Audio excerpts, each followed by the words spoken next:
सुस्वागतम. अण्णाभाऊ साठे यांच्या साहित्यातील वैज्ञानिक जाणीवा अथवा वैज्ञानिक दृष्टिकोन या विषयावर आपण व्याख्यान ऐकणार आहोत. प्राध्यापक डॉक्टर राजकुमार यल्लावाड, परळी वैद्यनाथ यांचे. नमस्कार, मी प्राध्यापक डॉक्टर राजकुमार किशनराव यल्लावाड, मराठी विभाग प्रमुख, कैलासवासी लक्ष्मीबाई देशमुख महिला महाविद्यालय. मित्रांनो, हे वर्ष अण्णाभाऊ साठे यांचं जन्मशताब्दी वर्ष. थोर साहित्यिक, साहित्यरत्न अशा उपाधींनी त्यांना गौरविलं जातं. अशा अण्णाभाऊ साठे यांच्या विचाराचा जागर आज संपूर्ण महाराष्ट्रामध्ये घातला जातोय. नव्हे तर त्यांचे अनुयायी जिथे जिथे आहेत, त्यांच्यावर प्रेम करणारी माणसं जिथे जिथे आहेत, ते संपूर्ण विश्वामध्ये अण्णाभाऊंच्या विचाराचा जागर घालत आहेत. अशाच विचारांचा जागर घालणाऱ्यामध्ये शिक्षक साहित्य संघ, महाराष्ट्र राज्य, लातूर, मराठवाडा विभाग यांच्यातर्फे आयोजित अण्णाभाऊ साठे यांच्या जन्मशताब्दी वर्षानिमित्त प्रबोधन पंधरवाडा आयोजित करण्यात आलेला आहे. आणि या प्रबोधन पंधरवाडा आयोजन करण्यामध्ये जी त्यांची संयोजन समिती आहे, त्या संयोजन समितीतील सन्माननीय माननीय जयदीप सोनखासकर अकोला, प्राध्यापक डॉक्टर राजेशजी सातव, त्याचबरोबर ज्यांनी मला या कार्यक्रमाचं निमंत्रण दिलं ते आमचे कविमित्र, साहित्यिक, लेखक प्राध्यापक ज्ञानेश्वर हंडरगुळीकर, त्याचबरोबर आमचे कविमित्र आणि पत्रकारितेमध्ये विशेष योगदान देणारे माननीय धनंजयजी गुडसुरकर, याचबरोबर एकांकिकेमध्ये आपला एक वेगळा ठसा उमटवणारे माननीय विवेकजी होळसंबरे, कथेमध्ये विशेष अशी कामगिरी करणारे अंबादासजी केदार, कवयित्री आणि कथाकार म्हणून नावारूपाला आलेल्या नवोदित कवयित्री सौ अनिता यलमटे, उत्तम प्रशासक प्राचार्य तुकारामजी हारगिले, कविमित्र चंद्रशेखरजी मलकमपट्टे, त्याचबरोबर या व्याख्यानमालेच्या माध्यमातून ज्यांनी आजपर्यंत सुंदर सुंदर अशी व्याख्यानं दिली, त्यामध्ये बिरांजे सर असतील, आमचे मित्र राजेश्वरजी दुडुकनाळे असतील, किंवा यापुढे ज्यांच्या सुंदर मधुर वाणीतून व्याख्यानाचा आस्वाद घेता येणार आहे, ते म्हणजे आमचे मार्गदर्शक प्राचार्य माधव गादेकर सर असतील, अथवा जिल्हा परिषदेच्या माध्यमातून आपल्या कार्याचा अमिट ठसा उमटवणारे माननीय तिरुके साहेब असतील. मित्रांनो, संयोजन समितीने मला जो विषय दिलेला आहे तो म्हणजे अण्णाभाऊ साठे यांच्या साहित्यातील वैज्ञानिक दृष्टिकोन. आणि या विषयाचा आस्वाद घेण्यासाठी तुम्ही टेक्नोशॅव्हीच्या युगामध्ये फेसबुक लाईव्हवर श्रवण करण्याकरता उपस्थित आहात, त्या सर्व रसिक श्रोते मित्रांचे मी मनपूर्वक हार्दिक स्वागत करतो. काम करो ऐसा कि पहचान बन जाए, काम करो ऐसा कि पहचान बन जाए, हर कदम चलो ऐसे कि निशान बन जाए. ये जिंदगी तो सब काट लेते हैं, ये जिंदगी तो सब काट लेते हैं, जिंदगी ऐसे जियो कि मिसाल बन जाए, कि मिसाल बन जाए. खरोखरच या हिंदीतील शेराप्रमाणे अण्णाभाऊ एक मिसाल बनून जीवन जगले. त्यांची परिस्थिती जर पाहिली तर अतिशय प्रतिकूल परिस्थितीमध्ये जीवन जगणारे अण्णाभाऊ. मग तो वाटेगाव पासून मुंबईपर्यंतचा प्रवास असेल, आणि शिक्षण तर किती घेतलं, फक्त 1.5 दिवसाची काय ती शाळा. औपचारिक शिक्षण फारसं वाट्याला आलेलं नसतानाही अनौपचारिक शिक्षणाच्या माध्यमातून आपल्या व्यक्तिमत्वाला त्यांनी बहुआयामी रूप प्राप्त करून दिलं. परिस्थिती प्रतिकूल आहे म्हणून रडत बसण्यापेक्षा लढणारे हे अण्णाभाऊ होते.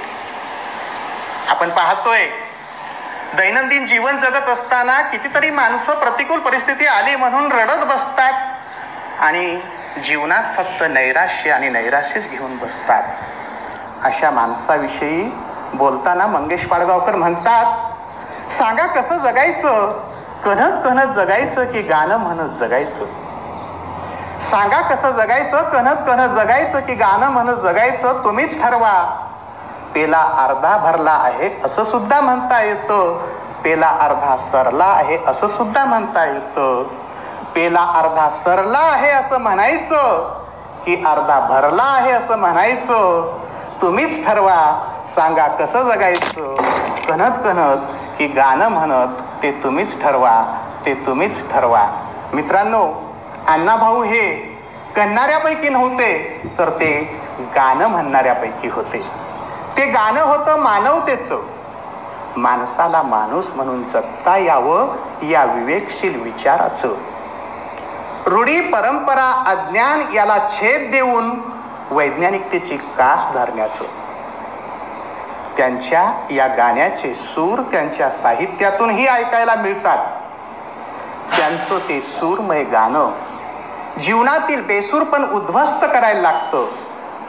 अगदी त्यांची पात्रसृष्टी सुद्धा जीवनातलं अज्ञान रूपी, अंधश्रद्धा रूपी बेसूर जीनं बाजूला सारून माणुसकीचं व स्वाभिमानाचं पर्यायाने वैज्ञानिकतेचं सूरमय गाणं गाताना दिसते. त्यात नाना पाटील, गीता, सखू, सीता, नारूमामा अशा कितीतरी पात्रांचा उल्लेख करता येईल. जी पात्र प्रस्थापित व्यवस्थेला छेद देऊन नवसृजनाचा आविष्कार करू पाहतात. अशा विविध पात्रांच्या माध्यमातून व आपल्या प्रतगात्म लेखनातून अण्णाभाऊंनी वैज्ञानिक जाणीवांचा जागर आपल्या साहित्यातून मांडलेला दिसतो. त्यांची एक प्रसिद्ध कविता आपल्या सर्वांना ज्ञात आहे. विशेषतः दलित चळवळीच्या माध्यमातून महत्वपूर्ण भूमिका पार पाडणारी किंवा भारताला खऱ्या अर्थानं संविधान ज्यांनी लिहून दिलं ते म्हणजे महामानव डॉक्टर बाबासाहेब आंबेडकर. यांच्या श्रद्धांजलीपर कार्यक्रमामध्ये बोलत असताना त्यांनी एक कविता सादर केली होती. ती कविता म्हणजे जग बदल घालून घाव मज सांगून गेले भीमराव. अर्थातच या कवितेत जग बदलण्याची जी भूमिका ते स्पष्ट करतात. जग बदलायचे असेल तर नेमकं काय केलं पाहिजे. ज्या समाजामध्ये समाज व्यवस्थेला हानिकारक ठरणाऱ्या गोष्टी आहेत, ज्या जुन्या रूढी परंपरा आहेत, ज्या चालीरीती आहेत, समाजातलं आरोग्य काढून घेणाऱ्या, समाजाचं आरोग्य बिघडवणाऱ्या ह्या ज्या अनिष्ट प्रथा आहेत त्यांच्यावर घाव घातले पाहिजेत. अगदी हीच भूमिका त्यांनी आपल्या इतर लेखनातूनही मांडली आणि समाजामध्ये ज्या विकृती निर्माण झालेल्या होत्या त्या विकृतीवर प्रहार करण्याचं काम त्यांनी आपल्या साहित्यातून केलेलं आहे. आणि माणसाला गुलामीतून मुक्त करून माणूस म्हणून जीवन जगता येईल अशा प्रकारचा वैज्ञानिक दृष्टिकोन त्यांनी आपल्या साहित्यातून अभिव्यक्त केलेला आहे.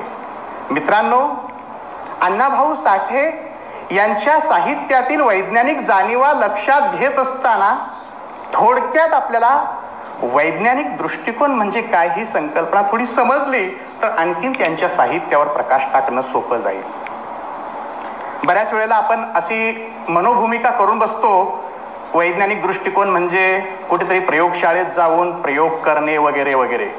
नक्कीच तिथे सुद्धा वैज्ञानिक दृष्टिकोन आहे, कारण प्रयोग हे तर्कावर, अनुमानावर अधिष्ठित असतात. जिथे सत्याला प्राधान्य असतं, असत्याला नाही. आणि विज्ञानातले प्रयोग हे निष्कर्षापर्यंत येऊन पोहोचतात. सत्य मांडणे हा तिथे हेतू असतो आणि जे नको आहे ते काढून टाकलं जातं विज्ञानात. मित्रांनो, रसायनशास्त्र, भौतिक, जीवशास्त्र यामध्ये आपण प्रयोग करतो, परंतु समाजामध्ये सुद्धा असे काही प्रयोग करता येतात. समाजातलं सत्य काय हे शोधून पाहता येतं. समाजामध्ये ज्या अनिष्ट चालीरीती, रूढी, परंपरा आहेत किंवा पूर्वसंचित पाप, पुण्य, चमत्कार या गोष्टींचा जसाच्या तसा स्वीकार न करता जेवढा पुरावा आहे तेवढ्यावरच विश्वास ठेवणे, अर्थातच त्यात निरीक्षण, तर्क, अनुमान, प्रचिती याला प्राधान्य असते, तिथेच खऱ्या अर्थाने वैज्ञानिक दृष्टिकोन असतो. वैज्ञानिक दृष्टिकोनाविषयी बोलत असताना पंडित नेहरूंनी लोकसभेमध्ये एकदा असं भाष्य केलं होतं.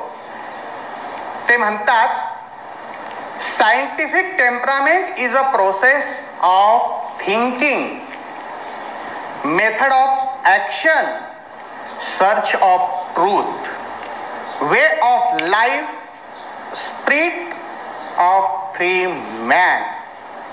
वैज्ञानिक दृष्टिकोन ही एक विचार व कृती करण्याची पद्धती आहे, सत्य शोधनाचा मार्ग आहे आणि ती व्यक्तीला जाणीवांचे स्वातंत्र्य प्राप्त करून देते. अर्थातच वैज्ञानिक दृष्टिकोन हा सत्याचा स्वीकार करणारा असतं, असत्याला बाजूला सारणारं असतं. म्हणून अण्णाभाऊ साठे यांच्या साहित्यामध्ये नेमक्या कोणत्या कोणत्या वैज्ञानिक जाणीवा आहेत हे लक्षात घेत असताना थोडा वैज्ञानिक दृष्टिकोन लक्षात घेणं अतिशय महत्त्वाचं होतं असं मला वाटतं. कारण वैज्ञानिक दृष्टिकोन हा माणसाला, आपल्याला जी आकलनाची परिपक्वता आहे ती निर्माण करून देतो आणि विवेकी मूल्य परिवर्तनाची कृतिशील वाट दाखवत असतो. त्या वाटेवरचा कृतिशील वाटसरू आपल्याला वैज्ञानिक दृष्टिकोन बनवतो. आणि अण्णाभाऊंनी आपल्या साहित्यातून, मग ती कविता असेल, कथा असेल, कादंबरी असेल, लोकनाट्य असेल, पोवाडे असतील किंवा माझा रसियाचा प्रवास सारखं प्रवास वर्णन असेल, या समग्र साहित्य कृतीतून अण्णाभाऊंनी ठिकठिकाणी वैज्ञानिक जाणीवांचीच पेरणी केलेली आहे. यापूर्वी अण्णाभाऊंच्या व्यक्तिमत्वावर प्रकाश टाकला, परंतु अगदी तो संक्षिप्त स्वरूपात होता. कारण माझा मुख्य विषय हा अण्णाभाऊ साठे यांच्या साहित्यातील वैज्ञानिक दृष्टिकोन हा आहे. आणि मग वैज्ञानिक दृष्टिकोनाच्या संदर्भामध्ये बोलायचं म्हटलं तर त्यांचं जे एक सर्व ज्ञात विधान आहे ते म्हणजे पृथ्वी ही शेषाच्या मस्तकावर नसून कामगाराच्या तळहातावर आहे. भारतातील धर्मग्रंथात मिथ्या गोष्टीलाच प्राधान्य दिले गेले. त्यात जीवन जगण्यासाठी आवश्यक ज्ञान नव्हते व तसे ते दिले गेले नाही. धर्मग्रंथावर फारशी चिकित्सा झाली नाही व तशी ती करू दिली गेलीही नाही. धर्मग्रंथात जे काही लिहिले ते सर्व खोटं, मिथ्या असत होतं. पण ते लिहिलं तेही ठासून सांगितलं गेलं. उदाहरणार्थ, पृथ्वी ही शेषाच्या मस्तकावर आहे आणि सर्वजण तेच मानत आले. चिकित्सेच्या भावनेने धर्मग्रंथाची पाने कोणीच चालली नाहीत आणि ती खोटी पाने कोणी फाडण्याचाही प्रयत्न केलेला नाही. अर्थातच भारतातील देव, धर्म आणि त्याची चिकित्सा करण्याचा प्रयत्न अजिबात झाला नाही असे नाही. चार्वाक बुद्धापासून एका बाजूने असा प्रयत्न जरूर झाला, परंतु या संघर्षात दीर्घकाळासाठी आंधळ्याचा आणि अज्ञानाचाच विजय होत गेला. विज्ञानाला पराभव स्वीकारावा लागला. विद्येच्या क्षेत्रात प्रकाश किरणं जी पडायला हवी आहेत त्या प्रकाश किरणांना मज्जाव करण्यात आला आणि इथे खऱ्या अर्थाने धर्मग्रंथाचंच प्राबल्य वाढत गेलं. महात्मा ज्योतिबा फुले यांच्यापासून देवधर्म आणि धर्मग्रंथाच्या चिकित्सेला नव्याने प्रारंभ झाला. त्यानंतर राजर्षी शाहू महाराज, डॉक्टर बाबासाहेब आंबेडकर यांनीही मोठ्या प्रमाणावर अंधाऱ्या गाभाऱ्यातील धर्मग्रंथाची चिकित्सा केली. बाबासाहेबांनी तर विज्ञानाला, प्रकाशाला विरोध करणाऱ्या धर्मग्रंथाची होळी केली. पुढे हीच परंपरा अण्णाभाऊंनी स्वीकारली व त्यांनी प्रकाशाची साथ धरली, विज्ञानाची कास धरली आणि त्याच विज्ञानाच्या भूमिकेतून, वैज्ञानिकतेच्या भूमिकेतून त्यांनी असं ठासून विधान केलं की पृथ्वी ही शेषाच्या मस्तकावर नसून कामगाराच्या तळहातावर तरलेली आहे. मित्रांनो, कोणी एखादा बदल सांगणारा जर सिद्धांत मांडला, त्यांची अवस्था काय होते हे आपण आपल्या श्रेष्ठ म्हणणाऱ्या संस्कृतीमध्ये सुद्धा पाहिलेलं आहे किंवा जगामध्ये सुद्धा असा बराचसा अनुभव आलाय. पृथ्वी गोल आहे सांगणाऱ्या गॅलिलिओची काय अवस्था झाली किंवा ज्यांनी खरं बोललं त्यांची काय अवस्था झाली. पण तरीही जे शूरवीर असतात ते कधीच डगमगत नाही, फक्त सत्याची बाजू घेतात. सत्यासी मन केले ग्वाही मानिले नाही बहुमता, अशी जी संत तुकारामाची भूमिका आहे तीच भूमिका अण्णाभाऊ साठे यांनी घेतली आणि खऱ्या अर्थाने सत्याचं प्रतिपादन केलं. कारण पृथ्वी ही शेषाच्या मस्तकावर तरलेली नसून कामगाराच्या तळहातावर तरलेली आहे. मित्रांनो, आज पृथ्वी आपल्या बोटावर खेळते टेक्नोसावीच्या युगामध्ये. अण्णाभाऊंनी खऱ्या अर्थाने अंधश्रद्धेला विरोध केला, चालीरीती रूढी परंपरेला विरोध केला आणि आम्ही टेक्नोसावीच्या विश्वामध्ये असताना मोबाईलवर म्हणजे आम्ही एका स्क्रीनवर बोटाने फिरवत पृथ्वी सर्व फिरवतोय.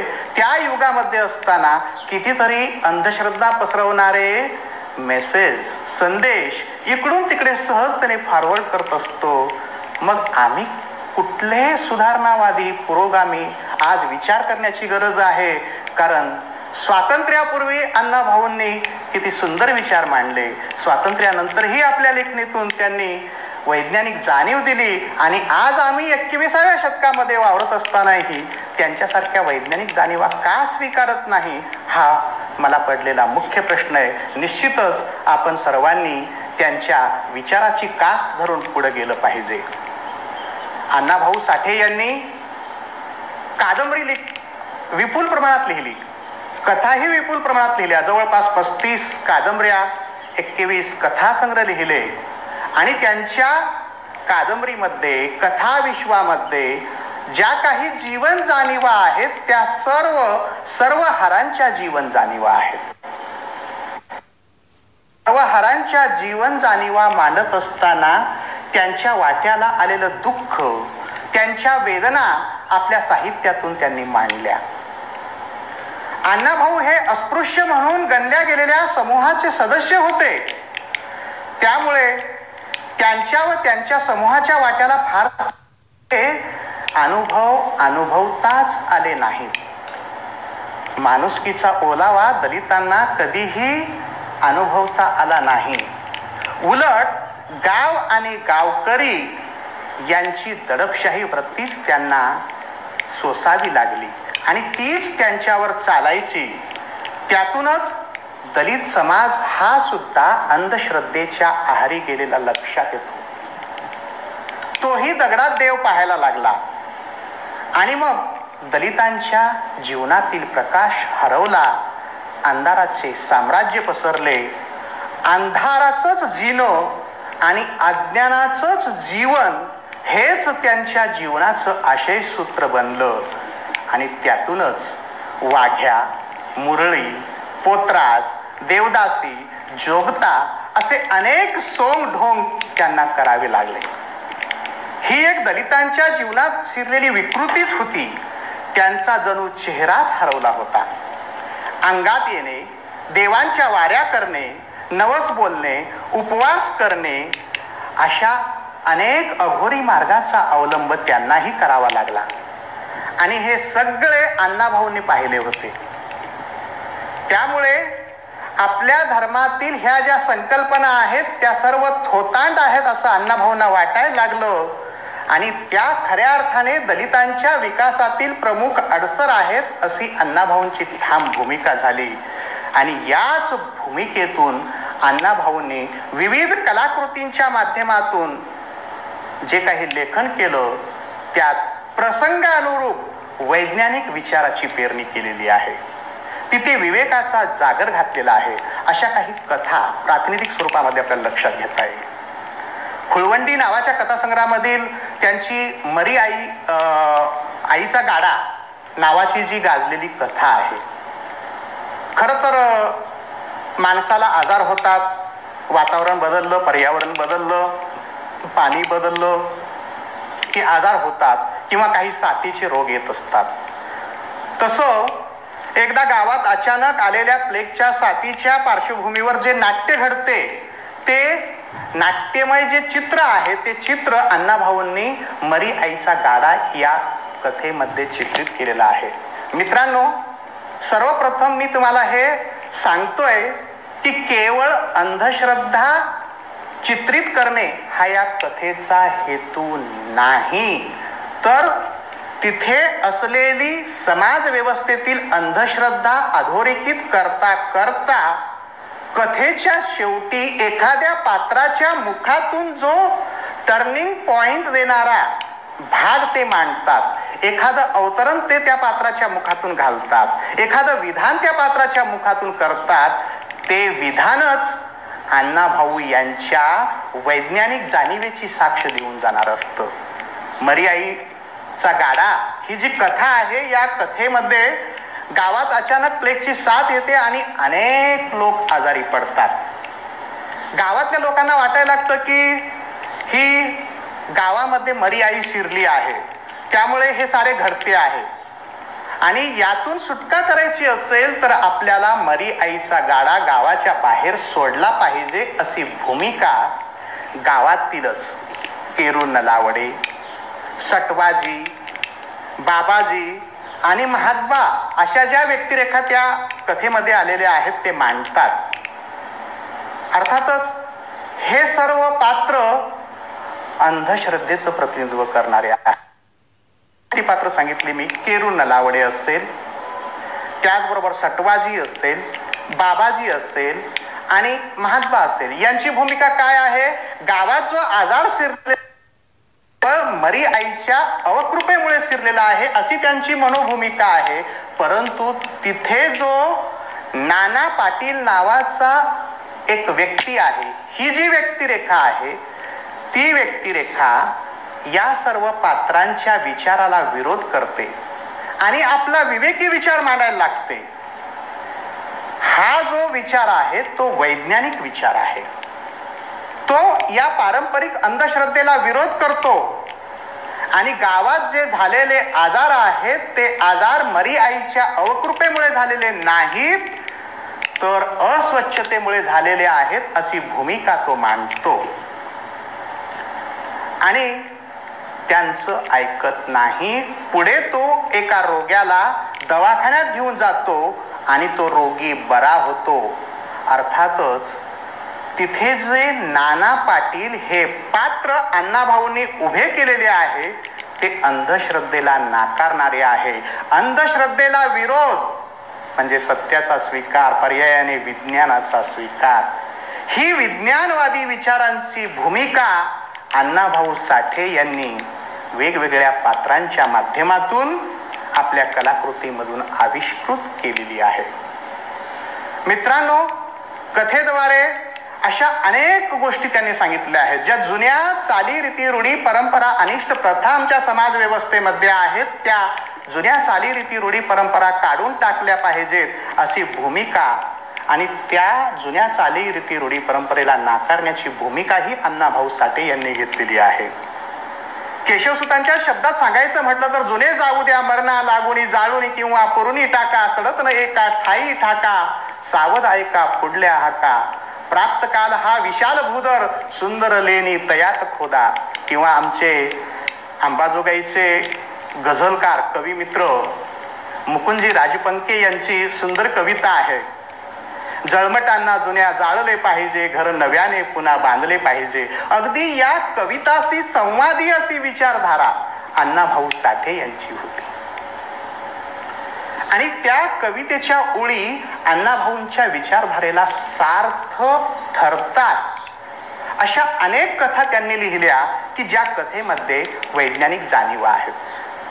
जशी मरी आईचा गाडा ही कथा होती. त्या कथेतील नाना पाटील नावाचं जे पात्र वैज्ञानिक भूमिका मांडतो तर डोळे नावाची ही अण्णाभाऊ साठे यांची गाजलेली एक कथा आहे. आता ती कथा आपल्या सर्वांना ज्ञात आहेच. त्या कथेची नायिका गीता अतिशय सुंदर असते. तिचे डोळे खूप सुंदर असतात आणि तिच्या नवऱ्यापेक्षा तिचा दीर. पण गीता ही पतिव्रता आहे. पतीलाच प्रमाणभूत मानणारी आहे. पण तिच्या दीराची नजर किंबहुना तिच्या दीराला गीताचे डोळे आवडतात. म्हणून गीता एके दिवशी धाडस करून विचारते तुम्ही माझ्याकडे का बघताय. तर तो सुद्धा सांगतो की तुझे डोळे मला खूप आवडतात. तुझे डोळे माझ्या स्वप्नात येतात म्हणून मी तुझ्याकडे पाहत असतो. आणि नेमकं यांचं बोलणं झाल्यानंतर पाठमोऱ्या आकृतीला गीताचा नवरा पाहतो आणि तो तिच्यावर संशय घ्यायला लागतो.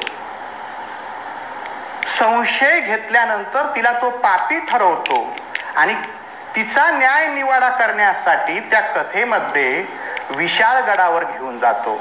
मित्रांनो, गीता ही जी व्यक्तिरेखा आहे तिच्यामध्ये झालेलं जे परिवर्तन आहे ते परिवर्तन विज्ञानवादी दृष्टिकोनाचं परिवर्तन आहे.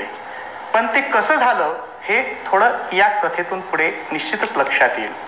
म्हणजे आमच्या समाज व्यवस्थेमध्ये काही ढोंगी बुवाबाजी करणारी माणसं आहेत आणि ते समाजाला फसवतात. असाच तो प्रसंग. म्हणजे ज्या विशाळ गडावर देव माणूस म्हणून न्याय निवाडा करण्यासाठी त्या देव माणसाकडे गीताला तिचा नवरा घेऊन जातो तिथे असलेला तो ढोंगी बुवा. अशा ढोंगी बुवांचं वर्णन करत असताना संत तुकारामांनी खूप सुंदर शब्दामध्ये केलेलं आहे. ऐसे कैसे झाले भोंदू कर्म करुणी म्हणती साधू अंगा लावून या राख डोळे झाकुनी करती पाप. म्हणजे हे काय न्याय निवाडा करणार. हे जे भोंदू साधू आहेत ढोंगी आहेत आणि त्या पाप पुण्याच्या संकल्पना निश्चित करत असतात. म्हणे तिथे जो गीताला न्याय मिळायला हवा होता तो न्याय मिळत नाही. कारण तो ढोंगी बुवा गीताला काय म्हणतो तर एका कडवलेल्या तेलाच्या कढईमध्ये पैसा टाकतो आणि तो तिला म्हणतो तुझा हात न भाजू देता तो पैसा जर त्या तेलातून तू बाहेर काढलीस तर तू पापी नाहीस, गुन्हेगार नाहीस. मित्रांनो, साधा सिद्धांत आहे. गरम पाण्यात जरी आपण हात टाकला तर ते पोळणारच. तेलात तर निश्चितच भाजल्याशिवाय राहणार नाही. परंतु पाप पुण्याच्या संकल्पना ठरवणारे आमच्याकडचे ढोंगी बुवा जे आहेत ते आजही समाज व्यवस्थेमध्ये समाज मन बिघडवण्यास कारणीभूत ठरतात. तिथे सुद्धा गीताला फारसा न्याय मिळत नाही आणि मग तो पैसा काढायला त्या ढोंगी बुवाने सांगितल्यानंतर गीता सुद्धा तेवढ्याच जबाबदारीने आणि निष्ठून सांगते मी पापी आहे असं जर तुम्हाला वाटत असेल तर तुम्हीच ते करा. मी पापी आहे असं म्हणून तो पैसा काढा. जर तुमचा हात नाही जळला तर मी पापी आहे. अर्थातच अण्णाभाऊंनी मांडलेला हा विचार एक विवेकी विचार आहे. असे अमानवीय कृत्य करणारी कितीतरी माणसं आजही समाज व्यवस्थेमध्ये आहेत.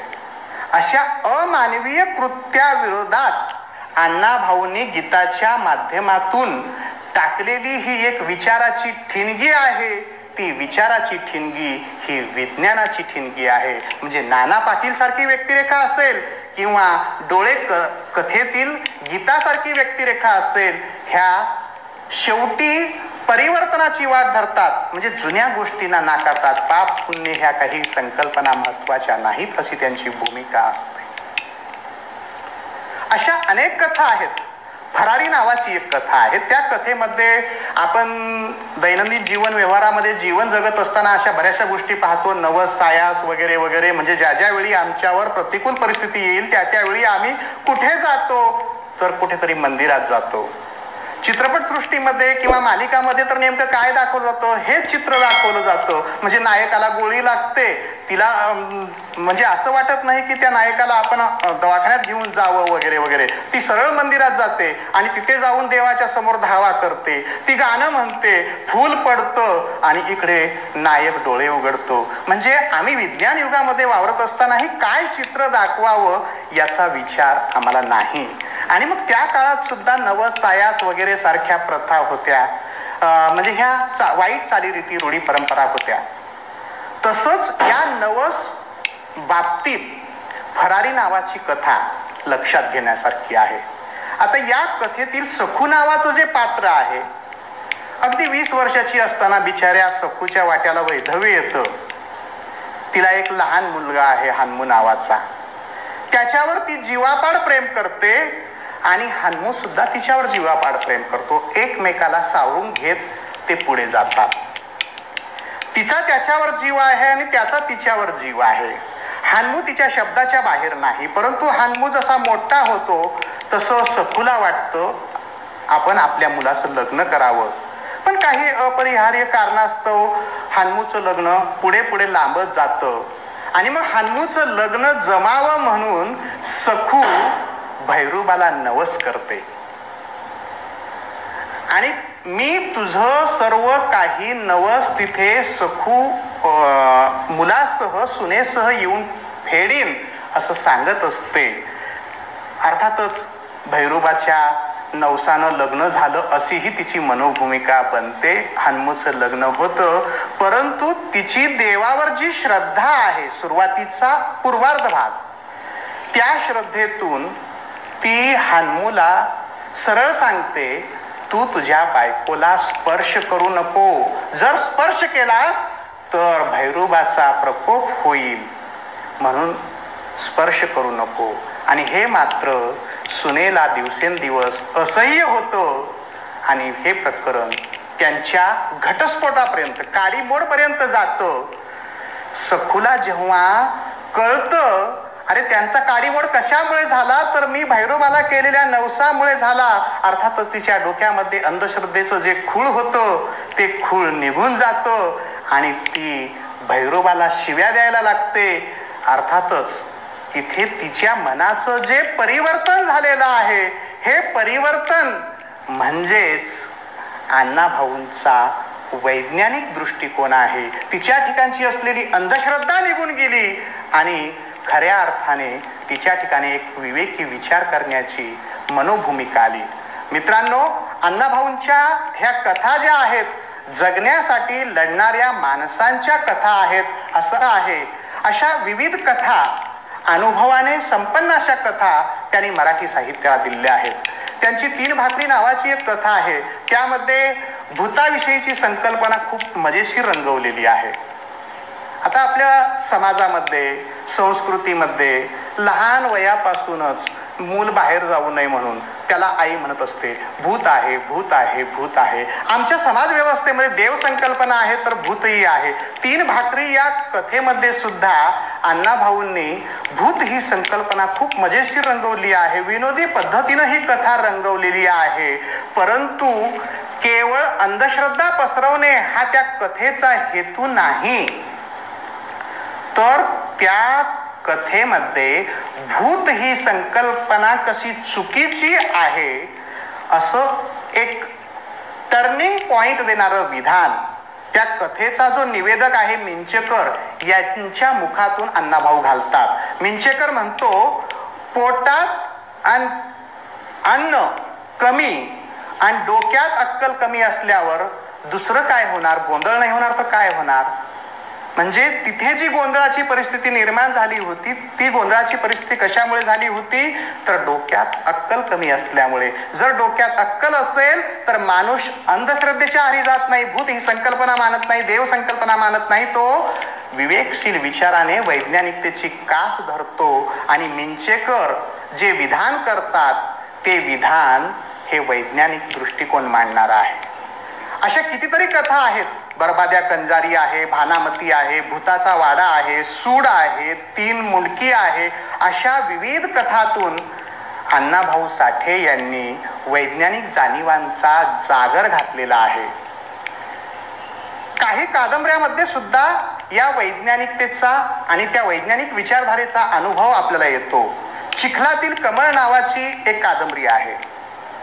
या कादंबरीमध्ये देवदासी जी आपली वाईट प्रथा आहे, परंपरेनं चालत आलेली आहे, त्या देवदासी परंपरेवर भाष्य केलेलं आहे. म्हणजे ही कादंबरी मुरळीच्या जीवनावरची, मुरळीची मुलगी म्हणून सीता सुद्धा मुरळीचं जीवन जगते. तिचं प्रेम मात्र बळीवर आहे. पण तिचा जन्म झाल्यानंतर तिची आई तिचं लग्न खंडोबासोबत लावून देते. त्यावेळी ती आईला विचारते, बघा बंडखोरी, ज्या देवाचं आईशी लग्न होतं त्याच देवाचे तिच्या मुलीशी होऊ शकतं का? असा बंडखोर प्रश्न सीता आपल्या आईला विचारते व पुढे बळीशी ती विवाहबद्ध होते. अर्थातच तिने हा जो बंडखोरी रूपातला विचारलेला प्रश्न आहे तो देवदासी प्रथेला, परंपरेने चालत आलेल्या या अनिष्ट प्रथेला विरोध करणारा आहे आणि विवेकाची कास धरणारा आहे, म्हणजे वैज्ञानिक भूमिका मांडणारा आहे. वारणेच्या खोऱ्यात ही त्यांची पहिली कादंबरी. या पहिल्याच कादंबरीमध्ये मंगला नावाच्या एका पात्राचं लग्न ठरतं आणि मग या लग्नाच्या प्रसंगी भटजीकडे जाऊन आपण मुहूर्त काढावा अशी भूमिका त्यातला बहिरू देतो. आणि मग त्यावेळी त्या बहिरूला नारू मामा नावाचं पात्र म्हणतं. 5 तिथे परमेश्वर, मग भटजीची काय जरुरी आहे? आणि भटजीला व पंचांगात पाहूनच जर सर्व करायचे तर माणसाला काहीच करता येत नाही. लग्नच काय, परंतु मुहूर्ताशिवाय उसाला पाणी सुद्धा पाजता येत नाही. आम्हाला मुहूर्ताची वाट पाहत बसावे लागेल, कारण विहीर काढायला, मोठ जुंपायला, नांगराला, कुळवाला, पेरणी करायला, कुपान घालायला साऱ्यालाच मुहूर्त लावून ठेवला आहे. आणि रोज उठून मुहूर्त पाहायचा म्हटला तर आमचे 12 वाजतील. मरायसाठी सुद्धा पंचांग बघावं लागेल. म्हणून म्हणतो आता नवीन कायदा करा.